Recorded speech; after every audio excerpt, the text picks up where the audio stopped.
God, எப்படி இருக்கீங்க? நல்லா இருக்கீங்களா? சந்தோஷமா இருப்பீங்கன்னு நான் விசுவாசிக்கிறேன்.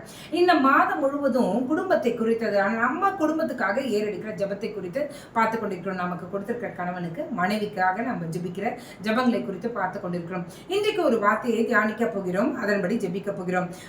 அப்போஸ்தலர் 5ஆம் அதிகாரத்தில் 9வது வசனம். பேதுரு அவளை நோக்கி, யாரை? சப்பிராளை நோக்கி, கர்த்தருடைய ஆவியை சோதிக்கிறதற்கு நீங்கள் ஒருமனப்பட்டது என்ன? நீங்கள் என்றால் அனனியா சப்பிராளை பார்த்து சொல்கிறார், நீங்கள் ஒருமனப்பட்டது என்ன? இதோ உன் புருஷனை அடக்கம் பண்ணினவர்களுடைய கால்கள் வாசப்படியில் வந்திருக்கிறது, உன்னையும் வெளியே கொண்டு போவார்கள் என்றார். உடனே அவள் அவனுடைய பாதத்தில் விழுந்து ஜீவனை விட்டாள். யோசிக்க பாருங்களேன், தவறு செய்கிறதற்கு கணவனும் மனைவியும் ஒருமித்து செய்கிற காரியத்தை நம்ம பார்க்க முடியும். இன்றைக்கு கர்த்தர் நம்ம பார்த்து சொல்றாரு, அப்பா தப்பு செய்யறதுல ஹஸ்பண்ட் அண்ட் ஒய்ஃப் இப்போ அந்யோன்யத்தை காமிக்காதீங்க, கர்த்தருடைய காரியத்துல அந்யோன்யத்தை காண்பீங்க. இங்க பாருங்க, தவறு செய்கிறதற்கு 2 பேரும் ஒருமித்து காரியங்களை செய்தார்களாம். இன்றைக்கு நம்ம மாற்றிக்கொள்ளலாமா? இவர்கள் இருவரும் ஒருமித்து செய்தார்கள், இருவரும் ஒருமித்தே மரித்தார்கள். இன்றைக்கு ஆண்டவர் சொல்றாரு, அந்த மரணம் நமக்கு தேவையில்லை, அதற்கான தண்டனை நமக்கு தேவையில்லை.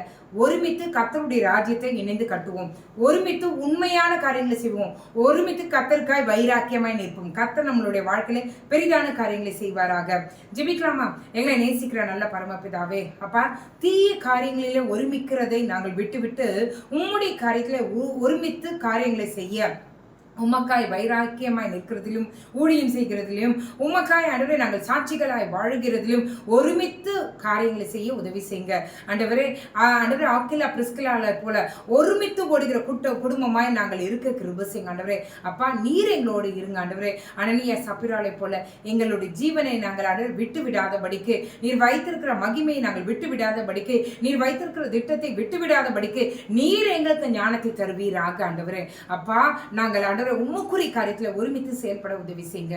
நீரே எங்களோட இருந்து வழி நடத்துங்க. இந்த இரவுல யார் யாருக்கு உறக்கம் இல்லாமல் கஷ்டப்படுறாங்களோ நல்ல உறக்கத்தை தாங்க. காலை எழுந்து கொள்ளும் போது ஆண்டவரே பலத்தோடு, உடம்பு அடித்து போட்டதெல்லாம் மாறி புது பலத்தோடு எழுந்து உங்க நாமத்தை மகிமைப்படுத்த கிருபை செய்யுங்க. இயேசுவின் மூலம் ஜெபம் கேளும் நல்ல பரமபிதாவே. ஆமென், ஆமென், ஆமென். God bless you.